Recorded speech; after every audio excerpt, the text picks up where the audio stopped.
Winalis ng FEU Lady Tamaraw ang Adamson Lady Falcons sa round 2 ng 2023 Shakey Super League. Mistulang naging basang sisiw ang Adamson gayong last year tournament ay tinalo nila ang Lady Tams in 4-setter match. Naging agresibo at naging malakas nga lang ba ang FEU o humina na ang Adamson Lady Falcons? Ano sa tingin niyo?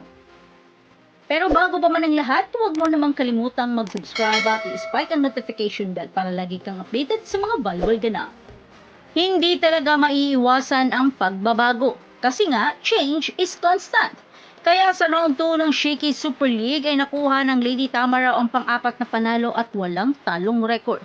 At winalis in 3-setter match ang Adamson sa score na 25-20, 25-22 at 25-20. Hindi na itawid nila Almonte at Turing ang kupunan, habang malaki naman ang ambag ni Hamili pero sadyang mas marami ang nagawa nilang errors dahil sa kanilang mga shaky reception at miscommunication na umabot ng 22 unforced errors. Kaya naging agresibo ang Lady Tamaraw sa kanilang mga atake na nagkaroon ng 44 attacks habang ang Adamson ay nagkaroon ng 36 attacks lamang.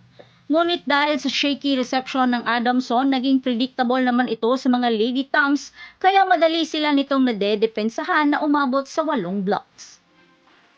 At dahil sa sistema ng Shakey Super League, hindi naman naging maayos ang koneksyon ng lineup kada set ng Adamson. Kaya nagkarambol ang kanilang koneksyon sa isa't isa. Habang ang FEU ay naging epektibo ang kanilang taktika, lalong-lalo na sa second set na nagbigay kay Ubaldo na paganahin ang lahat ng kanyang mga spikers.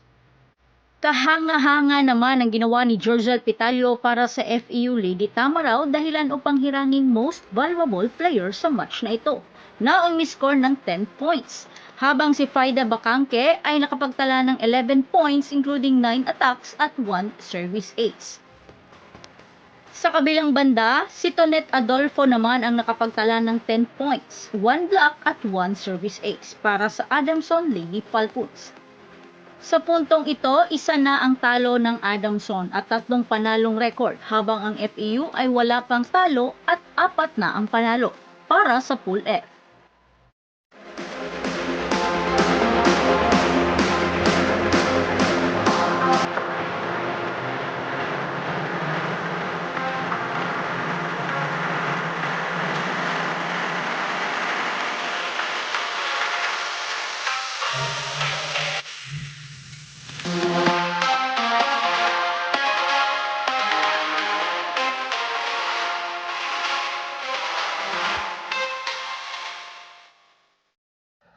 So that's it.